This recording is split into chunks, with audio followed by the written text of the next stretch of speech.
he only won 2 Premier Leagues. It wasn't like he won 6 or 7 like yourself. So, and we've always put him as... 6 or 7? What did you win? 11. Oh, We've seen all you like crying coming out of the Bernabeu the other day. We're not, Sack Pep. get yourself in the Champions League, mate. this is the headline for the podcast, for the pod now. You want a statue for Mo Salah? Maybe a bench. I remember that 0-0 and they were all celebrating. Great result, City away, brilliant. It isn't, if you've got no win the league, it isn't. No one wants to be the nearly men of the Premier League, do they? Does Maresca need help? I think he needs a P45. Really?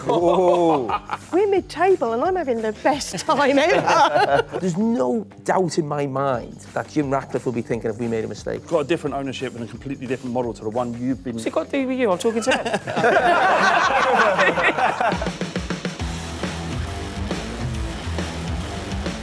Hello and welcome back to the Fan Debate, brought to you by Sky Bet. We've got our fans here as normal, and we've got Scholesy on the couch next to me as well. So, Scholesy, how was the weekend? Yeah, good. Load of football again. Probably watched 6 or 7 games this weekend. We were just thinking about today. It was a little bit... felt like the end of the season a little bit. Oh, yeah, it's interesting, yeah. I mean, at both ends, really. I think... Well, Liverpool are going to win the league. I don't think there's any doubt about that. And then Wolves with a big win as well at Bournemouth. They've stretched to, is it 5 points clear? So, yeah, we'll see. I'm sure we'll have a good chat about it in a bit, but the end is nigh. Yeah. Well, the end is not nigh as if for Nottingham Forest. You still got an awful lot to play for between now and the end of the season, Greg. So you're going to do the quiz for us, aren't you? So, as Leslie Crowder used to say, come on down. Wait. Come on, are you doing the quiz? Oh, yeah, don't do it here normally. You what? Stays there. Oh, do you stay there? Yeah. Why have I got it in my head that someone stands here? Just have a look at everyone. Does no one ever stand there? I think I say this to everyone, come down, don't we? Sorry. Oh, my God. Swinging seat. Yeah, the great Leslie Crowder line and everything. Just never landed. Right, let's get on with the quiz. We've seen what happened to the last one as well. I've just got my fingers crossed for you. You don't get as much stick on social media as our Mr. Arston last week. I believe that. I mean, Rory, you went 2-footers on him as well, didn't you? I deleted that. Oh, it's all right, then it never happened. It's outrageous. Right, let's go. Which manager led Nottingham Forest to European glory? Brian Clough. What Wings song is played pre-match at the City Ground? Mull of Kintyre. Which team did Nottingham Forest defeat in the Championship playoff final to return to the Premier League in 2022? Huddersfield. Yeah. Name 4 permanent Scottish managers that have taken charge of Forest since the turn of the millennium. Oh, gosh. Permanent. My head's gone past. Move, yeah. Name the player that joined Forest for 35 million in 2024. Anderson. Yeah. How many seasons did Forest spend outside the Premier League before their promotion in 2022? 23. In the 94-95 season, Forest finished 3rd in the Premier League. Who was their top scorer? Collymore. Roy Keane joined Forest from which club? Oh, pass. Which club did Forest beat to remain in the Premier League in 2023? Arsenal. Which side knocked Nottingham Forest out of the 95-96 UEFA Cup? Munich. Yeah. Which referee was hired as a referee analyst in 2024? Clattenburg. Great guy. Lars Bohinen joined Forest from which club in 93? Pass. How many first-team permanent signings did Forest make across the 22-23 season? 24, 20 or 18? 24. Yeah. That's it. Mate. Wow. Time was quick 10. as well, yeah. 10. I know it was. Good effort, that, Greg. Yeah, well done, Greg. A lot of passes there as well, aren't there?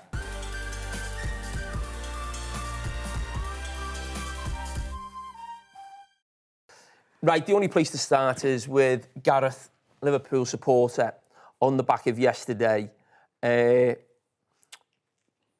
Liverpool won the league? Well, it seems it's all over by the shouting, doesn't it? I think I'd have me doubts about it if we were being chased down by an absolute machine like we've had with Manchester City in the past. But we're being chased down by a team that when I watched them recently, even before Saturday, I just thought that doesn't look sustainable. And then obviously the result comes in. Liverpool have taken advantage of that, brilliantly so, in my opinion. And now, yeah, we just got to get it done. I mean, you know, I was trying to work it out. I think everyone's trying to work it out. If Arsenal keep winning and we keep winning, It'll come down to Anfield, I think, when we play them. But I don't think it'll get there because I just don't think Arsenal keep winning. I don't think they've got 12 wins in them. So for that reason, yeah, I think it's done. Was you there yesterday? No, I couldn't get a ticket. Away tickets at the moment are absolute gold dust, because as you'd imagine. And I was always someone asking for favours, and right now no one's coming in for me because they all want to be there for every game, don't they? So I have to make do with the own ones at the minute. We've got the rivalry with Arsenal in terms of the title, and when you could win and when you could, Liverpool could win the league. I think probably most people in here would say, as Scholes just mentioned before, you feel as if like there was almost like a line in the sand, maybe at both ends of the table over the weekend. But Mo Salah again, that performance. And the reason I mention Arsenal as well, because I think probably most people in the room would say Thierry Henry. Well, I certainly would, in terms of the greatest player to ever the Premier League. Are we seeing something in Salah here that is getting to that level, and could, if he signs a new contract, maybe even surpass that? I don't know what other people think, but I'm struggling to think of a player that improves season on season like he does in his 30s. Because he seems to constantly bring something else to his game. I think that's the key thing. So, I think his touch has got better. I think he's stronger as a player now. I mean, Liverpool, for a lot of the season, their outball has been Salah. And Salah's always got someone on them. And Salah backs himself to bring it down, use his strength. He'll either win a free kick or he'll turn you and he'll be away. And Liverpool know that, and so they give him the ball all the time. And every team obviously tries to stop Salah, and they can't. And, his touch is unbelievable. I think he's maybe lost a little bit of pace, but then what he's added to that is the assists, is the vision. Some of the passes he plays now, I think, are way beyond what he was playing when he first came to the club. Obviously, he scored 44 in his very first season at Liverpool. He's on to outdo that this season, but he's added assists to it. And when you look at the assist table, if you like, for Liverpool, he's got 21 this season, and next down is Trent with 7. And that's unbelievable, to be rattling in 30 goals and 21 assists. I think that's, that must make him the most potent attacker in Europe right now. You've got to sign a new contract. You've got to get him signed, and he's only going up, isn't he, at the moment? So I'm not sure he's lost his pace, Gareth. It's still there. I think if you compare to maybe when he first arrived, I think he was faster.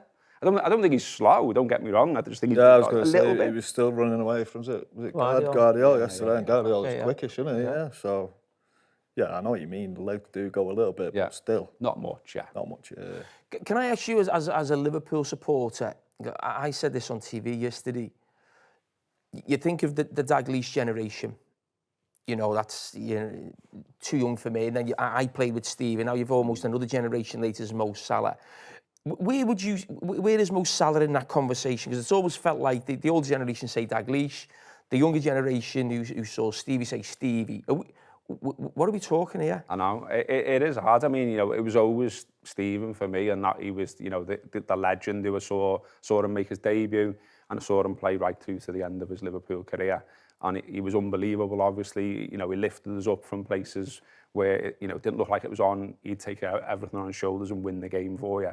Mo Salah's done that plenty of times now, hasn't he? What Mo Salah is he's not just a big game player. He's almost every game, he'll do something. I think sometimes you watch him and think, not being in it much today, or, flash one over the bar and you think, oh, he's not on it, and then he'll do something. And I think he said himself in an interview that he knows he's a moments player and he's all right with that mentally. And I think he's accepted that he doesn't have to be on the ball over and over again. He just has to do something, win the game for Liverpool, set a goal up. Whereas I think Stevie wanted to be everything all the time. He was everywhere, wasn't he? If anything with him, you had to almost calm him down a little bit and say, conserve your energy a bit. You don't have to be there, and there. Just stay there. Like when there was that season, Benitez put him on the wing, wasn't it? And he ended up being player of the season. So, yeah, he's right up there. I mean, he's the 3rd top goal scorer in the history of the club now. And I always say on our podcast that, I think if you sat him down, you probably wouldn't say it in public, but I think if you sat him down and said, do you think you can catch Ian Rush? I think he'd go, yeah, I'll give it a good go. I don't think he rules any record out. I think the amount of records he broke yesterday, we could sit here for an hour and go through them all. I didn't think listen, great players come, and I didn't think, how could anyone do more for Steve? His whole career at the club, what happened in Istanbul, the cup final the year later, but if Salah not keeps going what he's doing this season, because he's going to get Player of the Year. I don't think anyone's won PFA Player of the Year 3 times. And if he wins the Ballon d'Or as well, I'm thinking, I hope Stevie's not watching, but that I might, even though he's me, you know, he's my man in football, I play with him, I wouldn't probably be sitting on this couch if it wasn't for Stevie, because I probably have no trophies. But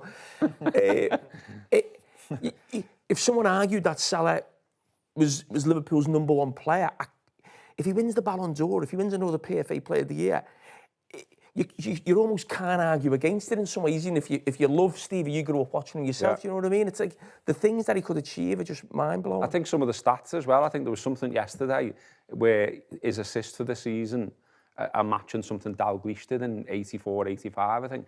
And so when you're starting to match that greatness and match greatness of Steven Gerrard as well, I mean, I think he's going to be talked about forever, isn't he? He's that kind of player now. You know, it's one of them where, you know, Liverpool have already got all kinds of statues and things around the ground as it is.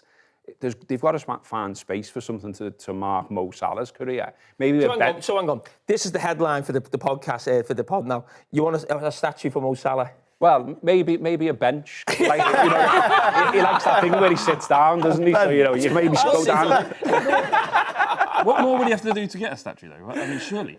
And is it a foregone conclusion that he's the best player the Premier League's ever seen over Henry? Does winning league titles as well? Sorry, just before that, does winning... Sorry. Flav. No. Try to define like the best player in Liverpool's history, which to me would still be probably Kenny Dalglish. But because he won the league so many times, and I know Mo Salah is lucky. He's brilliant. He's been an amazing player, and he's an amazing player now. But has he won the league once with them? Yeah. And I know Stevie didn't win the league either. But should that define? That's what I mean. Should that be the difference between the best and not the best? I think trophies has to come into it. I do agree on that. But when we talk about, I always think, you know, when we talk about Thierry Henry, I don't know if you agree with that as well, Scholes, about Thierry Henry. Obviously, you played with some absolutely great players at United. But the point about Thierry was he only won 2 Premier Leagues. It wasn't like he won 6 or 7 like yourself. So, and we've always put him as right. I think once you've won it once or twice. 6 or 7. What did you win? 11. Oh.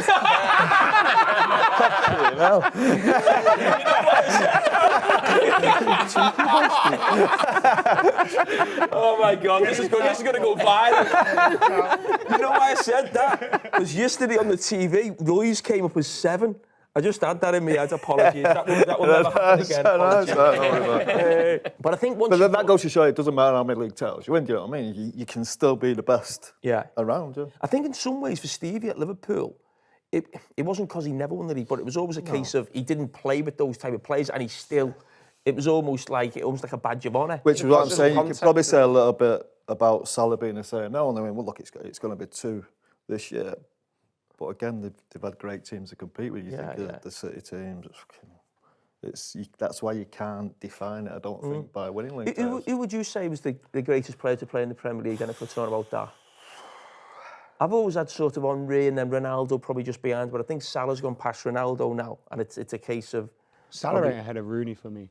Salah ahead of Rooney? He's not ahead of Rooney, and I think Cristiano Ronaldo... I think yesterday you said it's the best individual season. And I thought, let me go back and kind of refresh my memory on 07-08 Ronaldo. He isn't ahead of 07-08 Ronaldo for me either. I think Ryan Giggs has to come into the... I know you might think it's all biased, you play with Giggs, you might, but what he did I saw you do something the other day. 20 years. You put him as... You've done your top 5 Man United players of all time. Yeah. And I saw that, yeah.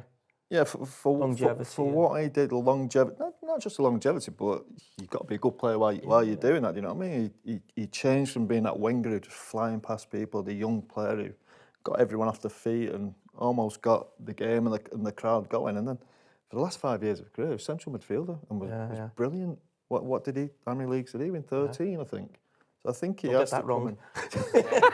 6 or 7, 13. So I think he has to come in that conversation. You know, we talk about Thierry. How many years was Thierry Henry? Yeah, I don't know. But winning 2 league.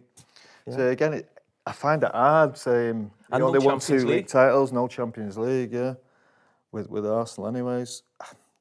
It's just I'm stuck in between. You know what I mean? Finding the best players, but the best players normally win titles as well. It's a difficult one. Adam, it's interesting you say that because that's the season we remember from Ronaldo, and you know, arguably that could be the greatest Man United team or season, maybe that sort of era of you know, Rooney and Ronaldo. But we only went off those numbers yesterday in terms of goals and assists. I know there's a lot more to the game than just numbers, but what were the numbers? Because I know Ronaldo got 40 he got odd goals. 42 goals and 8 assists in the Prem. I think it was 31 and 7. I think I'm getting the numbers just right. But I think when you look at the catalogue of goals he scored, you've got the goals like we saw against Porto, where he scored from like 40 yards, and the free kick against Arsenal, though I think that was a year later. There was a volley he scored against Fulham in the box, which was unbelievable, dribbling and shooting from the edge, headers. Like his catalogue of goals, he just scored all sorts of different kind of goals. And I thought Cristiano Ronaldo that season was just a joke. And to add to it, he was the three-peat. He won the league 3 times in a row. Did he win the Ballon d'Or that season? Sorry? Did he win the Ballon d'Or while he was at Man United? 07-08, yeah. Yeah, that's a big achievement, isn't it? And he replaced Kaká, who was the holder of it, and he was competing with Messi. And I think you look at who he's competing with for the Ballon d'Or as well. I think that speaks volumes. That's why I probably didn't bring him into that conversation, because it was 1 year. Do you know what I mean? Now, look, he was sensational for the amount of time he was there, but I think if you're going to talk about the best Premier League ever, it's got to be over a he did it over 3 seasons, because 07 he came back after the World Cup. I know that, but that year was unbelievable. He was the best in the world at that point. I'm just thinking more longevity than... Not longevity, but at least you're looking 6, 7, 8 years. Because he went to Real Madrid, he'd probably give Real Madrid the best years of his career. Do you know what I mean? But just because he got better and he was phenomenal at Real Madrid, that doesn't mean we should overlook what he did in the Premier League. I'm not doing. But if he'd have been here for 7, 8, 9 years, then without a shadow of doubt, he would. But in 3 years, he did more than Henry did. Like, you know what I mean? Like, if we want to talk about trophies and all that kind of thing, like he eclipsed Henry in 3 years. Sorry. Yeah, I can feel James wanting to come in. I was just thinking about that Ballon d'Or. I think Thierry was really unlucky not to win one. I think it was 2003 or 2004. Cannavaro won one. I think Nedved won one as well, and that was really Thierry's year. I think when you look at what Salah's doing now, it reminds me of Henry, I have to be honest. Like, Henry broke that assist record about 20 years ago. I think he got 21 assists, something like that. De Bruyne got robbed, mate. Got robbed. Don't get me started on that clip, honestly. We'll come to you in a minute. He's held that for some time, and he took the kind of the role of the, I suppose, centre forward or the striker to another level, added all these different elements to the game. And I think Salah's doing the same. Thierry in that period, kind of 2001 to 2004, I think was untouchable in the Premier League. Absolutely outstanding. I agree, actually, that is an Arsenal team that probably should have won more trophies than it did, and especially that Champions League in 2004, I think will always go down as a big miss. So it's how you weigh the individual talent against the accolades. Again, that's only 3 years, isn't it? Yeah. It was a good 3 years, though. Yeah, brilliant 3 years, and it was fucking unbelievable. Yeah, of course he was. But for 3 years, you won him to the best Premier League player ever. It just... Yeah, I mean, the longevity thing is interesting, isn't it? You know, I think Giggs is an interesting shout just purely for the period of time. Like, that's... No, but it wasn't just a period of time, it's the quality with it as well. Yeah. Me and Rory always banging on about it, because everyone seems to forget about Giggsy and kind of overlook what he achieved and stuff. And as it, like the different eras of the style of player he was, like you said, becoming a central midfielder. I think he was 40 years old, dominating teams in the Champions League, and that flying winger that he was early on was just phenomenal. If you think of all these players that we mentioned, you think, who's the one you pick from the Premier League era to go into your team right now? And it's Harry Kane. I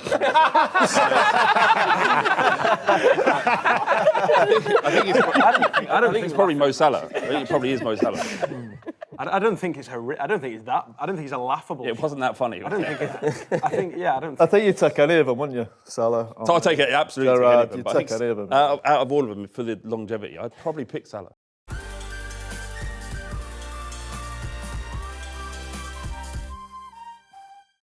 OK, well, listen, we've had a good little debate about individual players. Now to go back to the team who are still chasing Liverpool. James, does it feel to you as an Arsenal fan and the groundswell of opinion now that felt like a pivotal moment, you know, in terms of losing at the weekend to West Ham and then you know, seeing Liverpool win? Yeah, it was big. It was big. And this is going to sound strange, but when Liverpool kicked off against City, I almost had this feeling of like, just go and beat them, kill me now. Do you know what I mean? Like the sort of emotional exhaustion of we're in it, we're out, it's on, it's off. I think there is a bit of clarity now. I do think Liverpool are going to win the league. And we've spoken about Mohamed Salah. I think Arsenal at their very best would do well to keep pace with a team, with a player having that kind of season when you've got that sort of extraordinary individual effort. But this isn't Arsenal at their best. It's not the Arsenal of last year or the year before. And Liverpool might drop points. They might drop a few points here and there.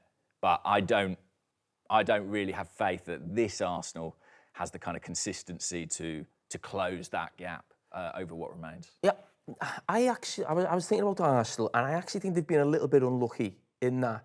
I think sometimes it's about timing, and I think the Arsenal of last season, if that's playing this season, this is a real this is a real sort of fight between Liverpool and Arsenal to the wire, because, you know, last season you were at your best, but City is still City. City have had to drop off this season, and I think the worry for Arsenal is, and I take it back to when I played for Liverpool and that, under Arteta, he's been there, I think, 5 years, and every year you get better. And you get to that point, and we got there under Houllier, we got there under Benitez, and when you just don't make that final step, we dropped off massively.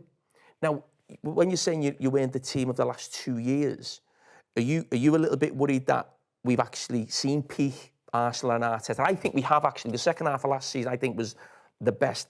I thought Arsenal were brilliant, as good as anybody in Europe, and I was watching them every week thinking this is a proper team. Do you worry that Mikel Arteta will not get this team back to that level again?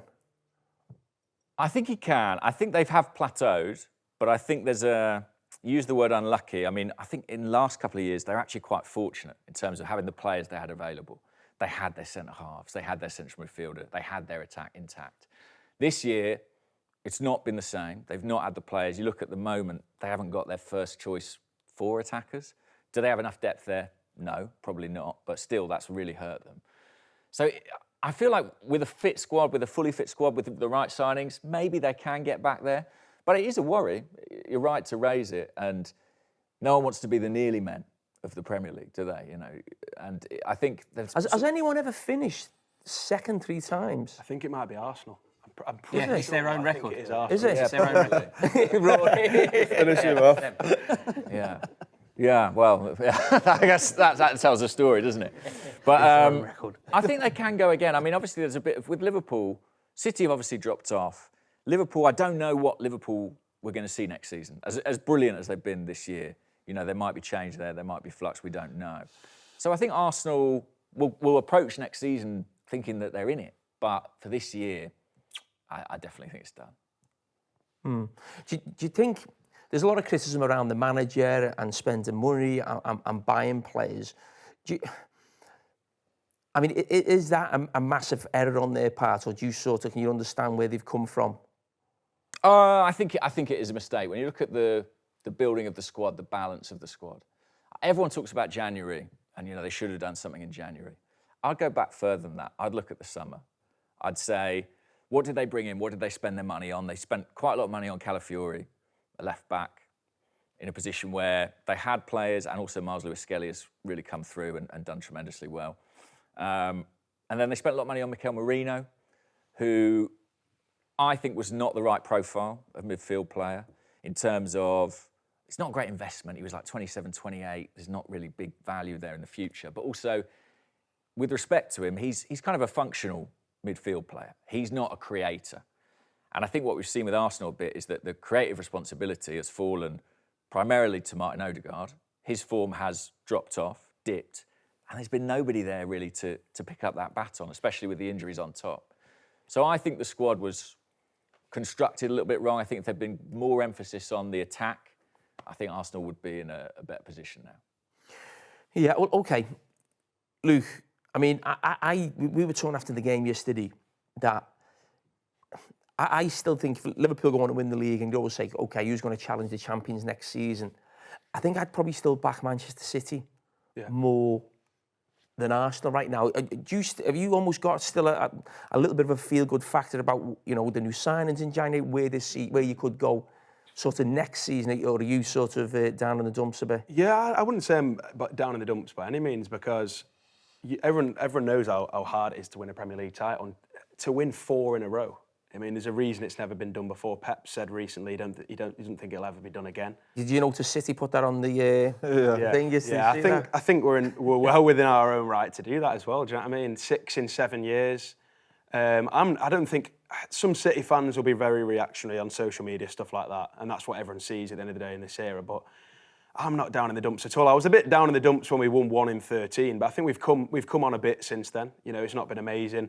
The Real Madrid game, as I said, I don't think many fans had much confidence for that. We got knocked out. It was the second leg for me was very poor, but again, yesterday against Liverpool wasn't great. I think there were moments though, and you can highlight, for example, Cousinov, some of the new signings. I think we basically just got to use this rest of the season as almost like a springboard into next year, like you said. We'll probably invest more in the summer. There's going to be a lot of players that leave. And I don't think it's unfair to say that we will challenge for the title next season. I hope we do. What areas, I mean, I'll ask you first, Scholes. I mean, you know what it takes to win a league title. What areas of the team do you look at with Manchester City and think they need to improve? Or also do you think they need to go invest in that area? I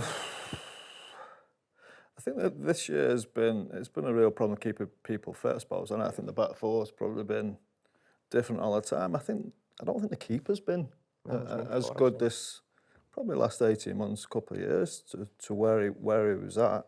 Right back, left back, I think they both could be issues. I see Guardiola.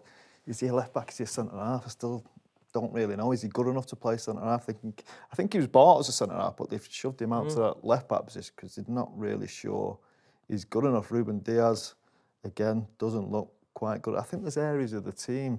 The new midfield player who's come in, I'm not sure he's a Rodri type anyway, is he? But he's having to play that role. Is he someone that'll go and replace De Bruyne? I'm not sure. De Bruyne looks like he's a little bit leggy now. It looks like he's coming towards the end of his career. What you say about him, and I probably think of you a little bit, not that exactly the same type of player, but he's probably going to go, isn't he? I would imagine probably to Saudi in the summer. He's been he's one of the best we've ever seen. Yeah, I was just going to say he has to come in the conversation when we talk about the best Premier League ever. He's been brilliant, and then you see there comes a point now, and you feel that point's coming when you saw him yesterday. Then let your legs totally go, but they go a little bit.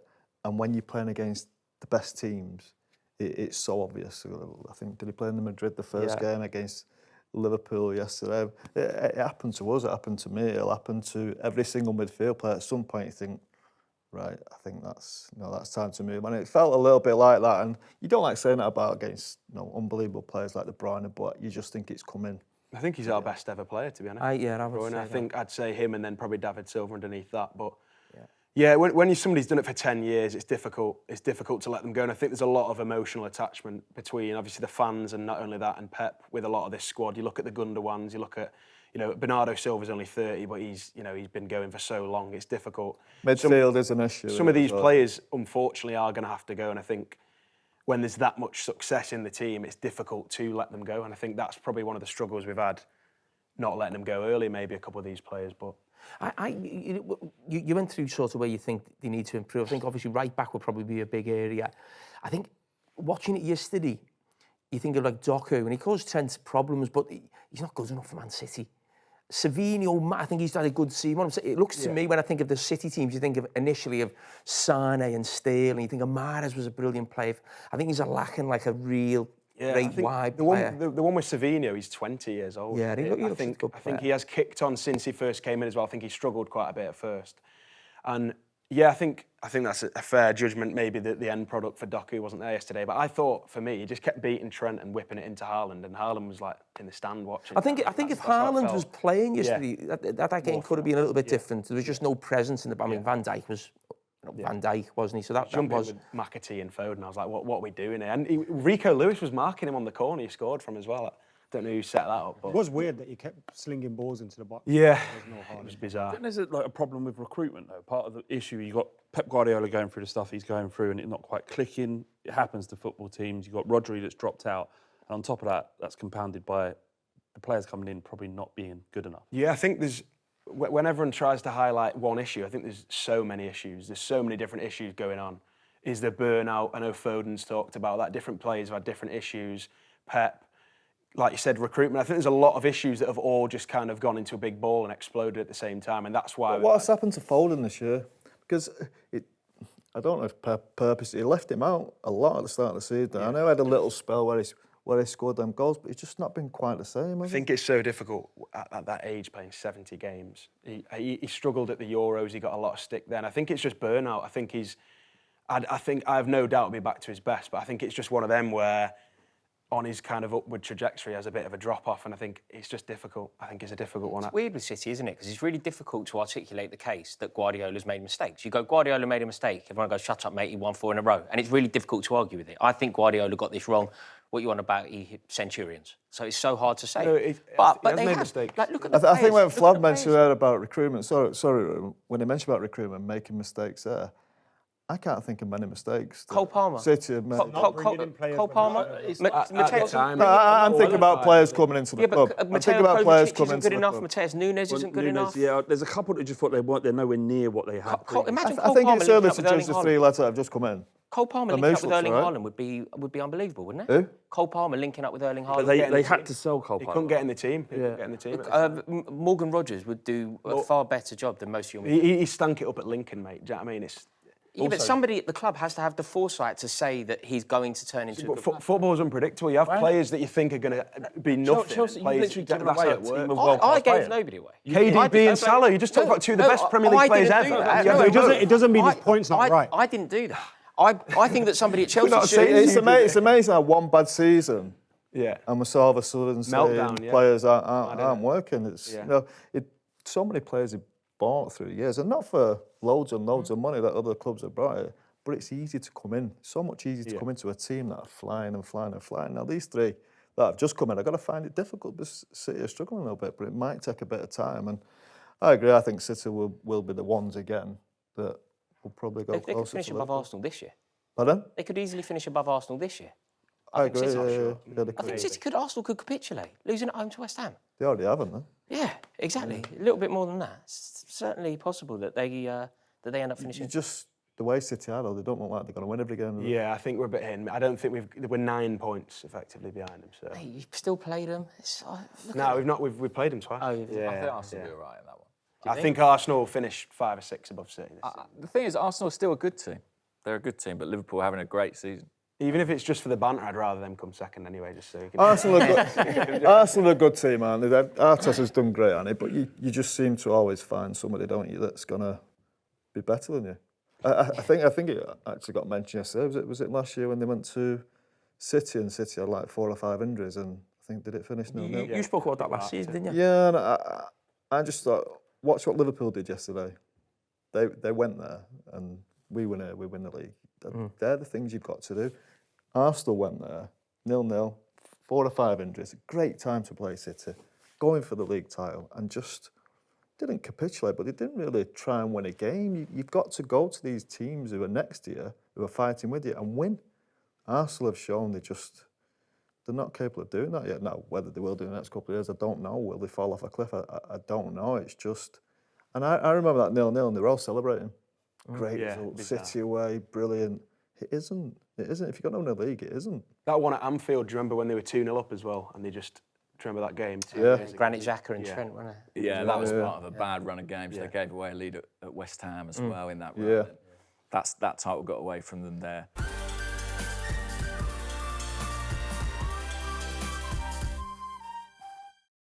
We're talking about teams who are struggling to win, Adam.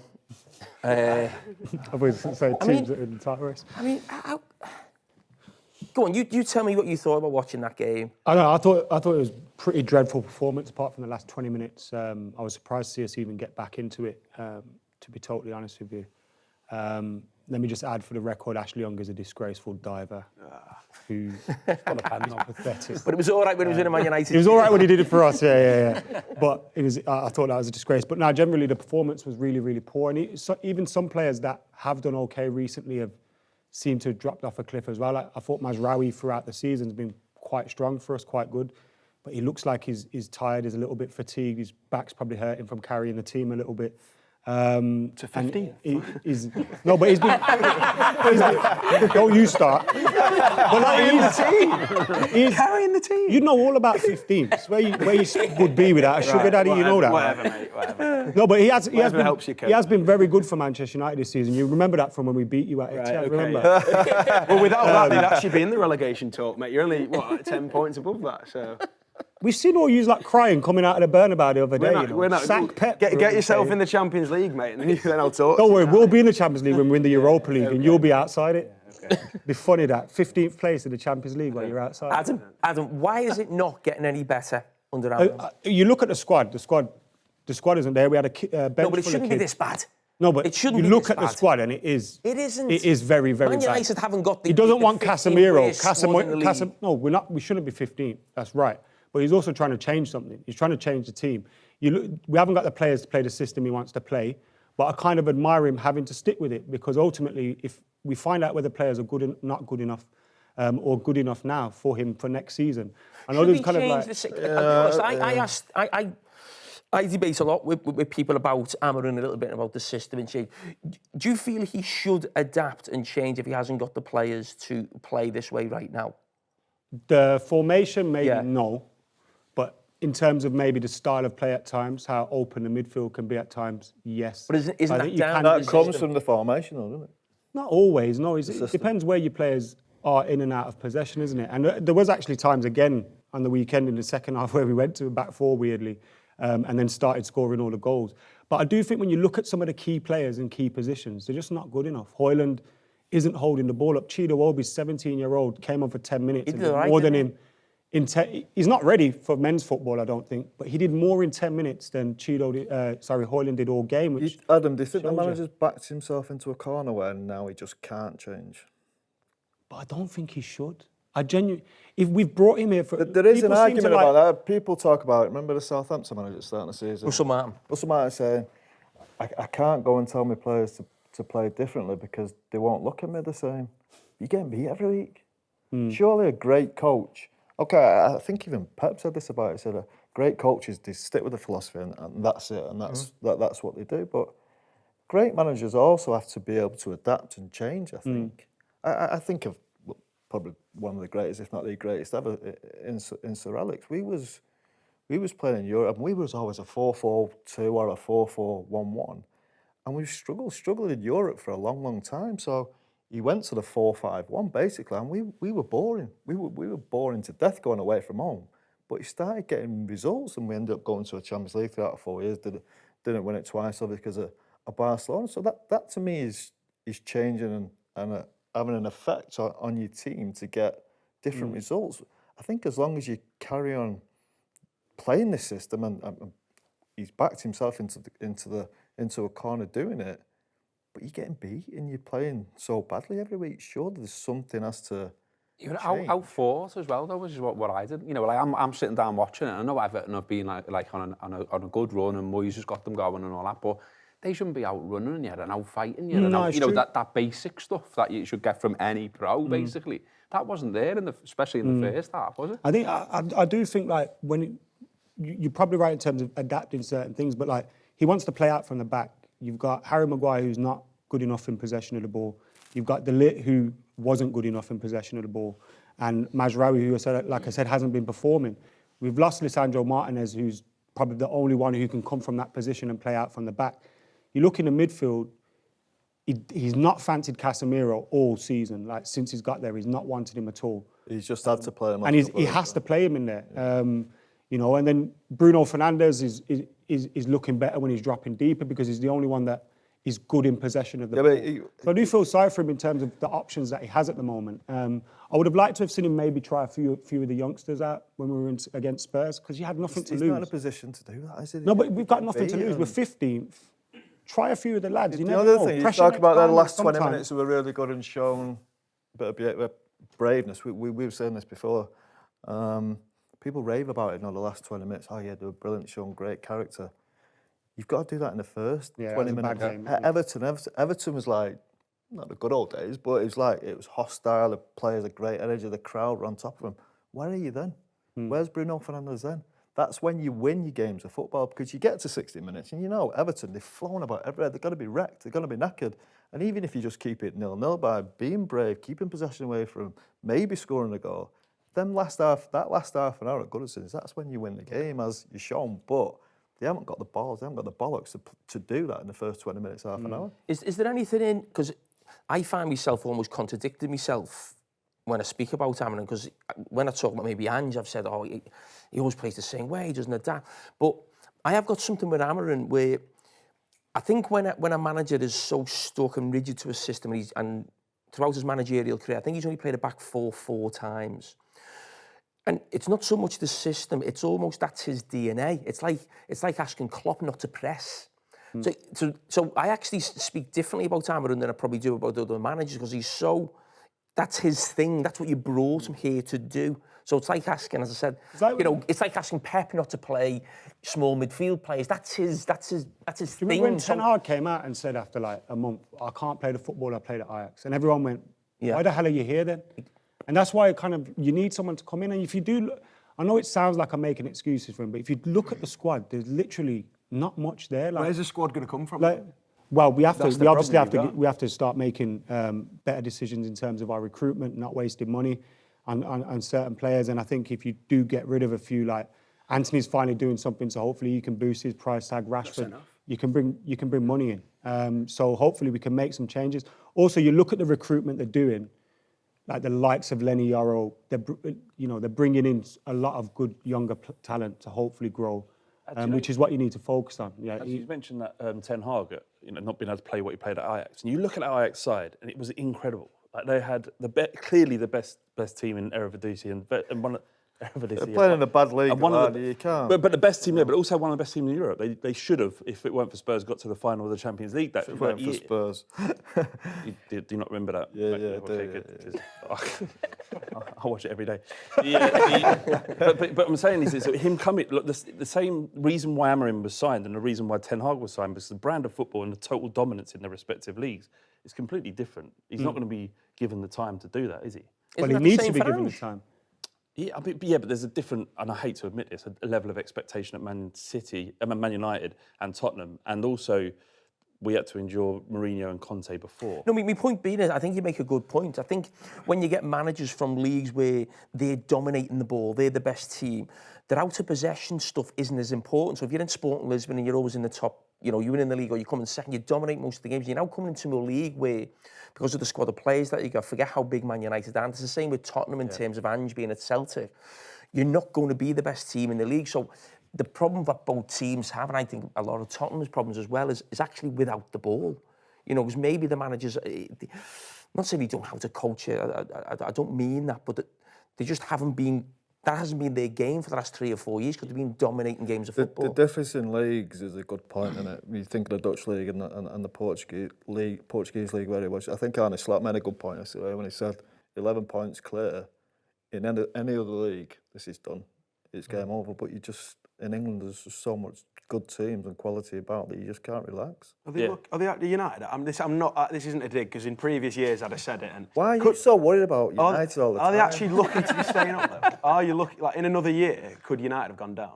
Yeah. And that's not a joke. It's a genuine question. If we've got 30 points, if the likes of Ipswich had a handful more points, I think about 12 points or something.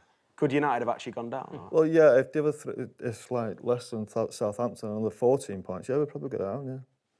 My thing is that good management? Like, doesn't he have to pick up more points? Doesn't he need to win more games? Like, I understand having a philosophy and an idea, but don't you have to be more pragmatic than that? Isn't he going to lose credibility, even within the dressing room?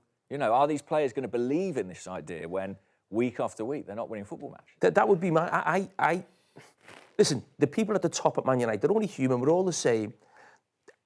There's no doubt in my mind that Jim Ratcliffe will be thinking if we made a mistake.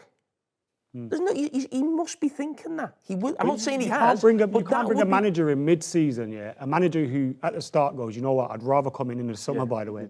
You can't bring a manager in mid-season, have no money for him in the January transfer window, not give him anything, see the squad shot to bits, you let Rashford go, you let Anthony go, you let all these players go, not replace them, and then go halfway through the season, through his first season, you know what, we're not going to give you the time to turn I'm things not around. saying I think that. everyone talks about these ideals No, of Adam. Manchester United needing to change their culture, needing to get a manager in, give him time, needing to allow a manager to let his philosophy get across. Now, I'm not saying that means with time it's guaranteed to be a success, but everyone seems to preach these ideals, but then when it comes to it, they haven't got the patience to stick around I've seen you say that on your podcast. I've seen that on social media, and I'm not saying Man United should change the manager. My point being is, I think when a manager comes in at a club, I'm not expecting Man United to be amazing, but I'm not expecting to see this. And it's not even results. Sometimes just seeing something in a game. And I was thinking about this the other day because people keep talking about the system. Remember Glasner came in at Crystal Palace?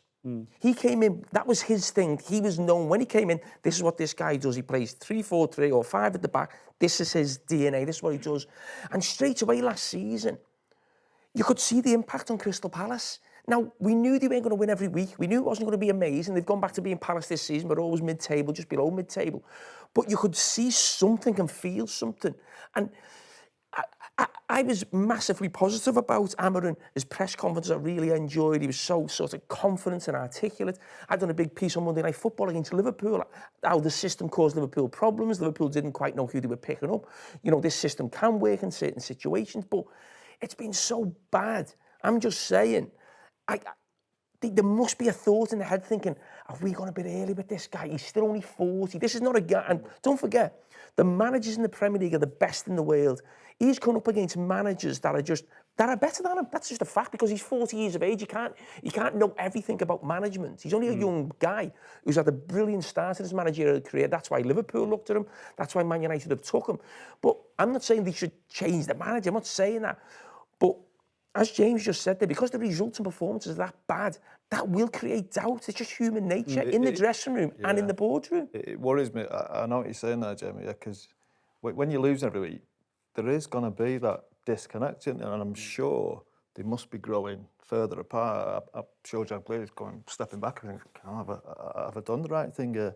And I feel sorry for the manager a little bit because he came in with Dan Ashworth was going to be there. He's going to be the one next to him. And I felt like with Ten Hag, there was a big gap from his side and his staff side and the football side to the ownership. And I don't want that to happen again. I feel like it is happening without that man in the middle. Do you know what I mean? I'm hoping, and I don't know because we don't see what happens in the trailer.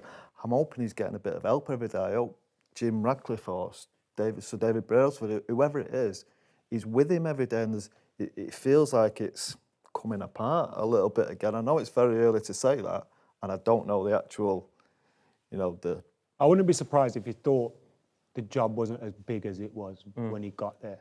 And like these players, with a back four, back three, these players were 13th before he arrived, with more players available. Do you know what I mean? We had a bigger squad, and they were 13th when he got there. I just hope it's not too big of a job for him.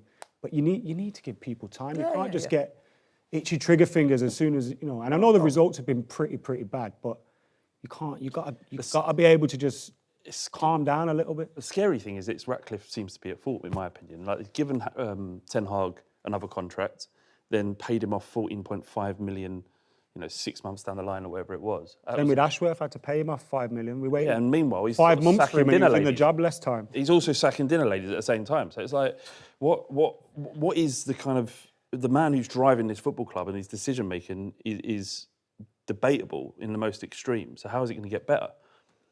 I don't think it will. Also, if you're going to bring football people in to decision-making positions, you've got to allow them to make decisions, right?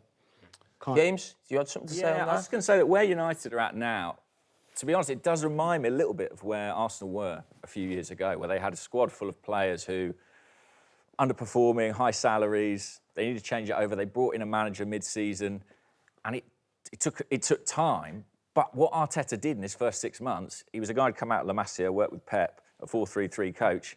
He changed because he didn't have the players. He played a back three, wing backs, because that's what you have to do.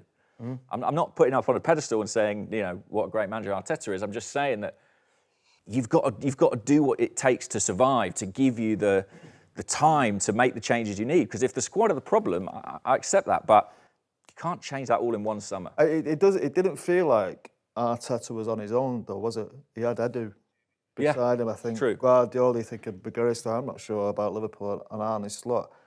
I just feel like the United manager, he's thrown into it and that's it. He's on his own. He's getting no help, no guidance, especially when he's 40 years of age. Do you know what I mean? He needs somebody with him, probably not to babysit him, but he needs help every single day. And It has to be a reassure him. collaborative effort. Yeah. It does. Rory, does Maresca need help? I think he needs a P45, really. Oh, I mean, it feels like it's over. It feels like this period is over. Like, it's not necessarily his fault. It's not necessarily something that I'm particularly animated about. You know, in the past, there's been managers at Chelsea that I've loved and I've been furious when they got sacked. When they sacked Jose Mourinho the first time round, I was livid, I was down the ground. When they sacked Roberto Di Matteo, I was, like, really upset. Equally, we've employed managers where I've been quite happy to see them. I've been, like, aggressively anti them. Rafael Benitez, I couldn't bear. Maurizio Sarri was an era I didn't like. I don't feel like that. I'm not impassioned by this. It's almost worse. I'm not particularly angry. It's almost apathy. We are sort of worn out by this ownership. I think that the club are moving massively in the wrong direction, and Enzo Maresca is the public face of that. So we have to talk about him. We have to talk about the mistakes that he's making. But I do also concede that even if we did bring in a new manager, I don't necessarily think that things will improve. I think the squad are average at best, and I think that the ownership are driving the club into the ground. Sorry, Scholesy. I was just saying, we all thought he'd be the first man to go, didn't we? You know, Yeah. At the start of the season. Not And far wrong. I think he did brilliant. I think he did really well to bring everything together. He separated squads and got the team right. I think it's just been these last 10 games where it just seems to have gone again. Yeah, but so many of the decisions that he's made are part of the reason that we're in this mess. Like, he has personally... You're in a title race, aren't you? I mean, off the top of my head, like, you think when he came out and said that we weren't in a title race, I thought that was a major error. I don't think that did us any favours whatsoever. There was a moment where he was asked about Robert Sanchez when he was forever persisting with Robert Sanchez, and he was asked to justify that. And rather than maybe giving a justification for it, he threw everyone else under the bus. They went something like, why are you playing Robert Sanchez? He concedes loads of goals. And they went, he concedes loads of goals. You should see how many chances Nicholas Jackson misses. Like, hey, whose side are you on it? You know, like, he's got that wrong. I think that there are so many things. The way that he presents himself isn't in keeping with sort of being a Chelsea manager. He was asked recently about Champions League football. Champions League football is now in jeopardy. He's gone, no, that's not even the ambition. It's the ambition next year. You're like, no, you Wally. It's the ambition the second that you take the job at Chelsea. Chelsea qualifying for the Champions League is the bare minimum. You can't possibly take the Chelsea job and say we're not really too fussed about being in the Champions League. So I think he has made countless mistakes. But equally, does bringing in a new manager really improve? Is there an amount of tactical tweaks that could somehow make Malo Gusto a good fullback? Probably not. So really, Why do I sack him? because it can't continue as it is. Like, we are dropping like a stone. You know, we went to Everton to go top of the league. We went to Everton just before Christmas to go top of the league. Yeah. We've won 2 games since then. So you can't want a manager. That was literally about 6 weeks No, ago. but we have standards. You persevere with managers that aren't good enough. No, don't turn it around on me. That's what you do. 6 months ago, you were nearly top of the league. Now you're saying get rid of the manager. Yeah, This because is a problem. This is a problem with a quickly. lot of Chelsea fans and you as well, right? Is that you've Problems been, with me. yeah, you're the problem with what's going on in Chelsea. Your understanding of the bare minimum of a football club has been squiffed by it's been swayed by Abramovich and that whole era, which wasn't, as it turns out, very real. No, but it's not even necessarily that. It's not even necessarily the Abramovich era. If you look at the 10 years prior to Abramovich taking over, that club anymore. we still won more than. You're not that club anymore, and you've got to stop thinking and expecting that you are. But in the 10 years prior to Abramovich, we still won European silverware, domestic trophies, beat Real Madrid and Monaco. Like, we've still... But what you're going through now is completely normal for every football club. But your level of expectation means that you want to manage a sack. No, but they're the standards of the clubs. After... They're the standards of the clubs. What Adam McKolla's going through. But you're not saying it's acceptable for Manchester United. It's not acceptable for Chelsea. And what Chelsea have done is appoint a championship manager, and we've turned into a championship club in terms of our mentality. But you've got a different ownership and a completely different model to the one you've been... What's it got to do with you? I'm talking to them.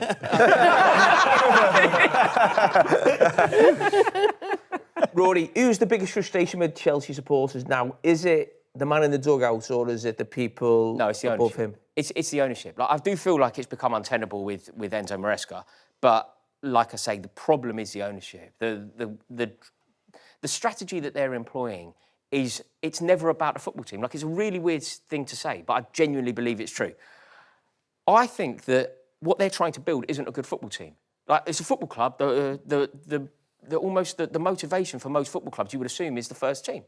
let's make a team that are capable of winning the league. Whereas when you look at what's going on at the club, everybody has known that Chelsea have been desperate for a goalkeeper, desperate for a centre-forward. We could really do with some midfield cover. And then we're linked with Alejandro Garnacho. Like, that's not what we need. We have 1 million inside forwards, 1 million of them who aren't good enough. Like, when you've got Jadon Sancho already, you really do not need anyone else to come in that situation. You know, we're already lumbered. And that's the kind of strategy that we're pursuing. We're not trying to build an excellent football team. We're trying to buy only young players. Like, what's wrong with going out? Like, when I was a kid, we went and signed Mark Hughes. It's an amazing signing. He was in his 30s. When I was, like, in my 20s, we signed Michael Ballack, a 30-year-old who came in for the here and now. We don't have anyone like that. We're constantly signing these kids. There's no experience, which is why, if you look at the results, and Maresca is culpable for this, but it's almost not his fault, because we basically go 1-0 up and lose. Like, genuinely, if you look across our results, we basically go 1-0 up and get beat. That's experience, isn't it? That's game management, and that comes from the manager, but it also comes from having Mark Hughes around to go, look, lad, you know, everybody, they're all 20. Well, you said you changed the manager then. Who would you want as the next Chelsea manager? This is it. This is it. There isn't. I'd always have Frank there, but there isn't. What we should be doing is bringing in somebody who is proven. So, for example, when the club had standards, Enzo Maresca would have been sacked by now. In fact, when the club had standards, Enzo Maresca would have never got the job. What we would have done is go and appoint a best in class.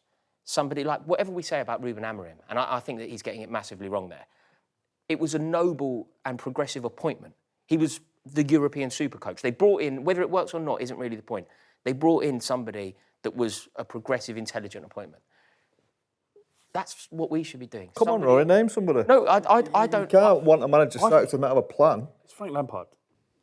Yeah. It is, but I think the problem is that you've fallen out of love with your football club. The one that you grew up watching, you don't see it anymore. No, but and Frank Lampard and a bunch of graduates from your academy would give you that. We should have somebody with a proven track record. So, for example, it's probably not correct, but there'd be nothing wrong with an appointment with the experience of somebody like Carlo Ancelotti. Somebody to come in proven. Like, we can't... Would you sack Pochettino? Pochettino? Jeez, no. No. But Pochettino should have never been sacked. That's another error that this ownership have made. But it's a mess, and it's only moving in one direction. Like, we're not going to make Europe. So you want Ancelotti? Pardon? You want Ancelotti? I want somebody proven with a track record, with pedigree. Somebody who represents. Somebody who represents that. But honestly, you know, when there's a conversation about who's going to make the top 4, will it become a top 5? Well, like, we're not that. Like, you know, genuinely, just discount Chelsea. I mean, considering the money that you've spent, that should be the absolute minimum. That should be the minimum. You know what you've spent. We as fans talk about our clubs, obviously, with the dream of winning the league or building teams to win the league. Did you see what their owners were saying in, I think it was some sort of general meeting or something, and they were comparing Chelsea to Brighton and the model at Brighton and how they need to copy that. And then you look at United and, you know, the fact that we've paid $1 billion in interest on the Glazers' debts and stuff like that. Like, for all the things that us fans want to do, most of our clubs are, their hands are tied because of what the owners are doing. Rory, can I just ask you a question there? You just said you're not a top 5 club, you don't think? No. Well, do you remember 6 weeks ago when you looked like you were going to win the league? Yeah. And the manager said, no, we can't win the league? Yeah. You were furious, weren't you? Yeah, absolutely. So you don't think you can be a top 5 club and he can? But I believe that him saying that we couldn't win the league has led to the situation that we can't win the league. I think not being a top 5 club. Saying that Chelsea weren't in the title race, I think is conducive to Chelsea not being in the title race. When the manager says we can't win the league, suddenly a point at Everton's a good point. A Sean Dyche Everton team is a good point. Do you think you were in the title race at that point? Did I?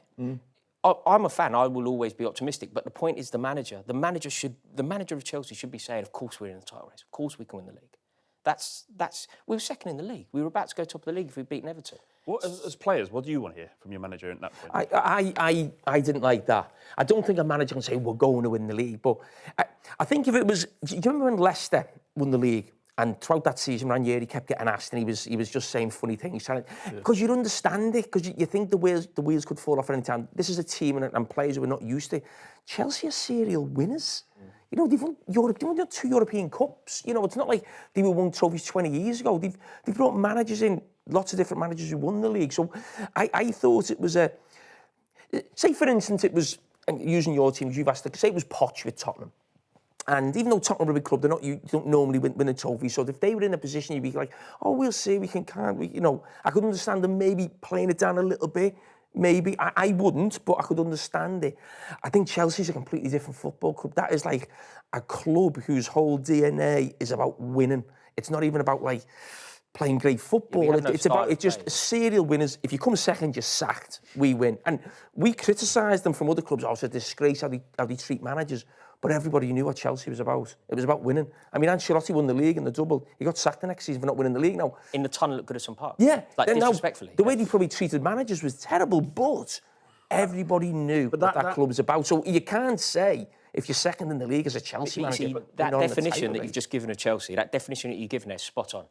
But I almost think that you and everybody needs to almost redefine who we are and what we're about. Like, we're not that anymore. This new ownership have come in. 3 years ago, virtually to the day, we were World Club champions. We were officially the best team in the world. We were officially crowned World Club champions in Abu Dhabi. That's 3 years ago. They've come in and look what's happened.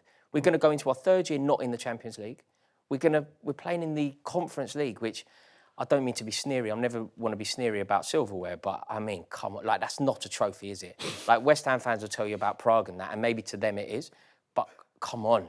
Like, this isn't that just isn't a trophy. Look, even if we've got to get to Flav, we've got to get to Flav. Go on.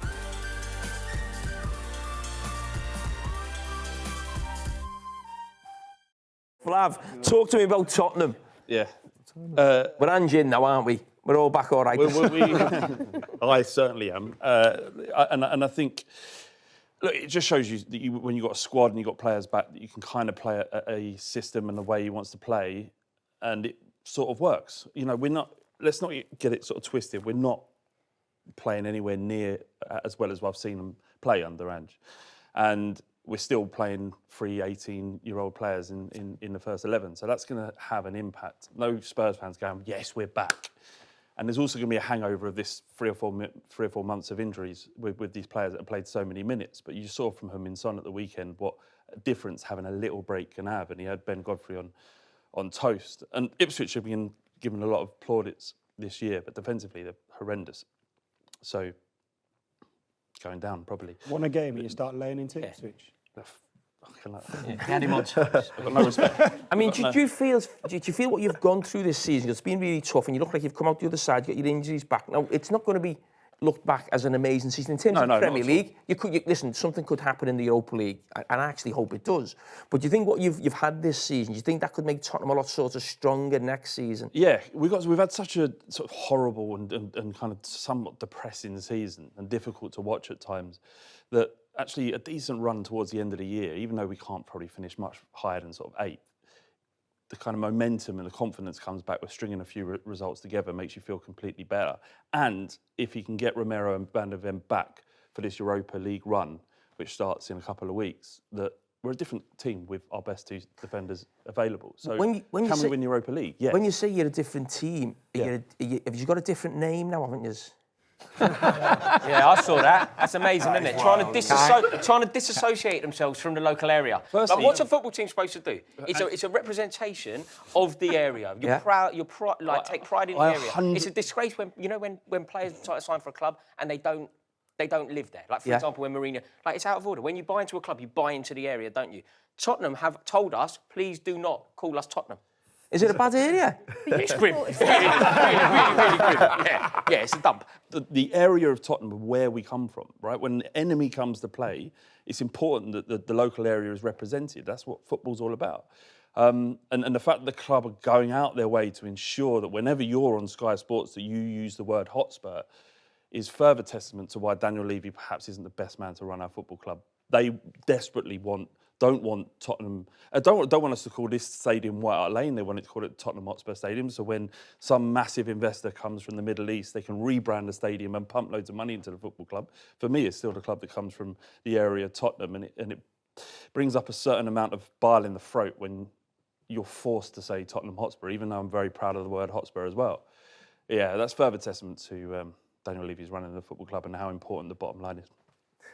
You can understand why they don't necessarily want to celebrate local area. Yeah. Tottenham has a rich, cultural, diverse ecosphere that we should embrace. Ecosphere. Sort of environment. Sarah, I want to come to you.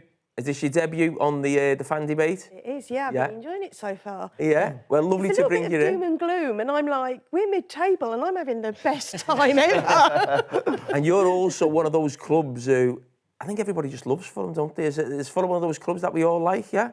That fair enough? Good away day. Insignificant. Yeah, great away day. Come on, tell us about your season. I mean, we're just loving life down at the cottage at the moment. We're having an absolutely smashing season. I think beating Chelsea on Boxing Day, first time in 45 years at the Bridge, I mean, it was amazing, absolutely amazing. And, you know, we've had great games against Forest and against Newcastle. And, for us, the difference this season is taking on the big boys and winning and drawing. That's a big deal for us. We've always been good at sort of beating those around us and possibly slightly below us, but this season we're taking the bigger teams on and, we're doing really good against them. You set up Fulham Lilies. Can you tell us about that? Yeah, so the Fulham Lilies is a women's supporters group. We found that after lockdown, a lot of people sort of felt a bit disjointed coming back to football, and there were a lot of women and young girls who weren't necessarily returning to football. So we've set up the Lilies to encourage more women and girls to get involved.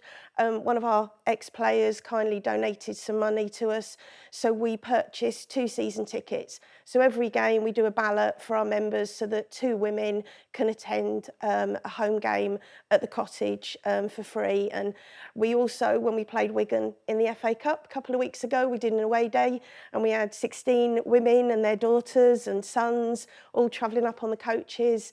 And for some of them, it was the first time they'd ever been able to go away game because they just didn't feel confident. It's really, really good what we're doing. Brilliant, well done. And how do you think this season will finish? Where can you see yourself realistically finishing, or what's the hope?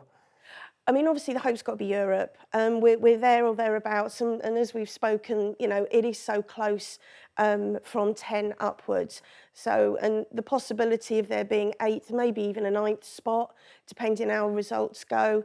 So, yeah, I'd really like to see us do a European Cup run. We've had that one 11 years ago now, or a little bit more than that, where we got to the final in Hamburg. So, yeah, to see that again would be just amazing. Well, good luck. And then we've got Greg and Lee, Nottingham Forest, Newcastle. It was Newcastle, Nottingham Forest at the weekend. We love playing Forest because we win all the time, don't we? Oh. Just call him Tooney Pulis and he might. Our season, at the moment, we're coming up to a crucial time of the season because we could be on so much of a high in the next few weeks or so much on a low. Because we're fighting on 3 fronts at the moment as a Newcastle fan in late February. That's absolutely fantastic for us. So we could be winners of the League Cup if we dream, in the semi-final of the FA Cup and fighting for the Champions League. And if you offered me that in August, I'm biting your hand off. But on the flip side, if we get beaten in the final, we could go out the FA Cup and we might fall off the pace a little bit of the Champions League. That's my little worry. So, have you not already? I mean, you haven't fell off the pace, but I mean, since you got to the cup finals, there's been this feeling that, you know, before yesterday, I think you'd lost 3 out of your last 4 in the Premier League. Is the focus? I imagine everybody in Newcastle's thinking about tickets, Wembley. You know, your first trophy for a long time. Is that a problem for you?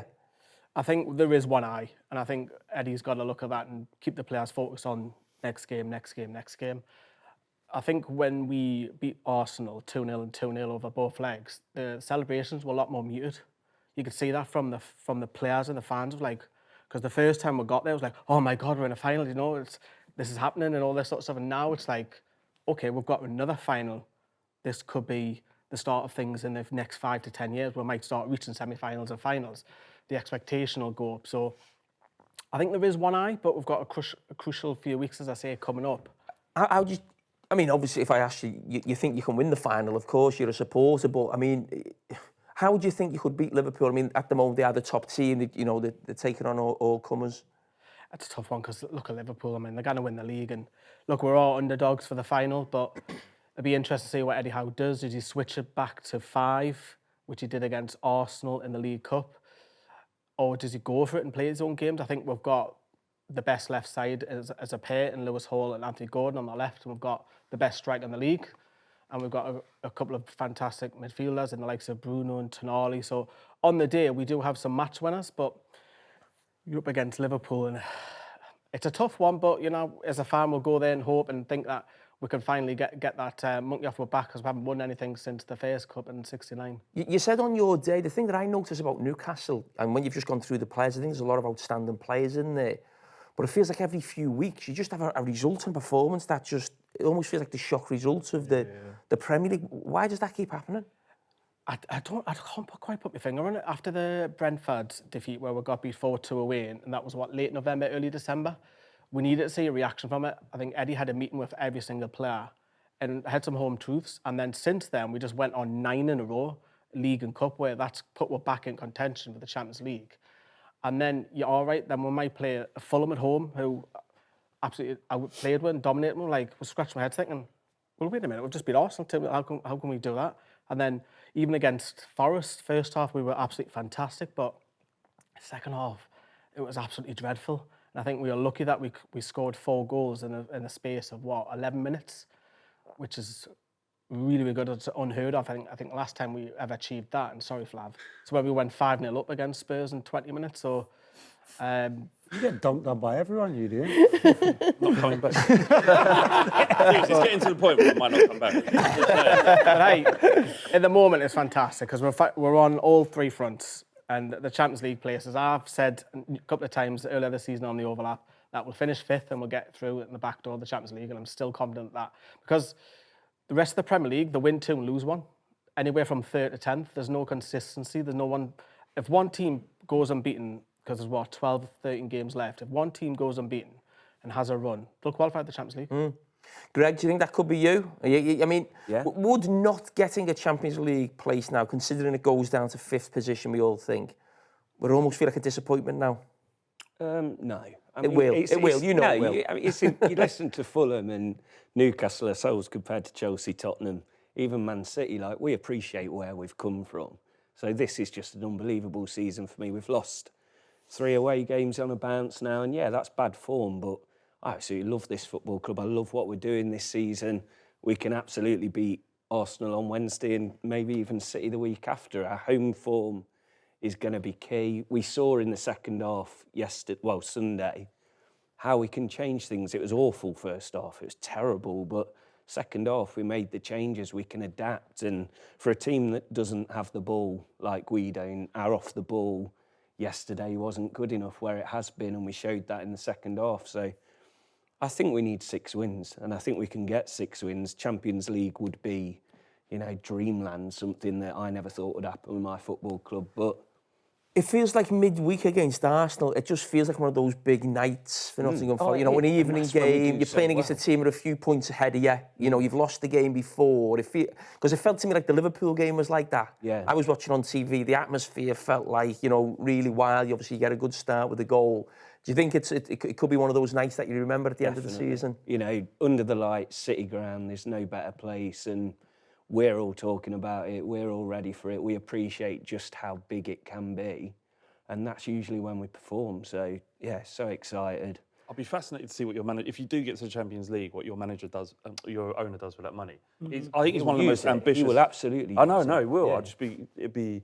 I was thinking the same thing, because Leicester, when Leicester got to the Champions League, they never really tried to make it a regular. They never had the ambition to kind of make it a regular thing, and I'd be interested to see how they react. Like, it could really set you up for the next couple of We've years. seen with what he did with Olympiacos, and for me now, his big objective is Nottingham Forest, Premier League, Champions League, whatever. So it'll be a huge positive. That money will go so far, and it's our recruitment as well. It's getting the likes of the Arsenal recruitment team on our side now. So Champions League football would be everything. But Europa League wouldn't be that bad. It wouldn't. I think it's also good for the Premier League that the likes of, we had Newcastle in the Champions League, we've had Aston Villa, you could have Forest there, you could have Newcastle again, you could have the teams underneath. There's a plethora of clubs. Now, I actually think it's healthy for the Premier League. It goes back as well to what Rory was saying about, like, when they signed Mark Hughes, and you can't sign 30-odd-year-old players now because you don't get anything back from them when they're done. And I think that's why we're doing so well, because we're buying these players now with big money going, and we'll build, and we can trust the ownership to get it right. Yeah, you can't go and sign a 30-year-old now because of PSR and We'll not get into that, do you? No. Well, that's another episode of The Fan Debate brought to you by Sky Bet, and we'll see you next time.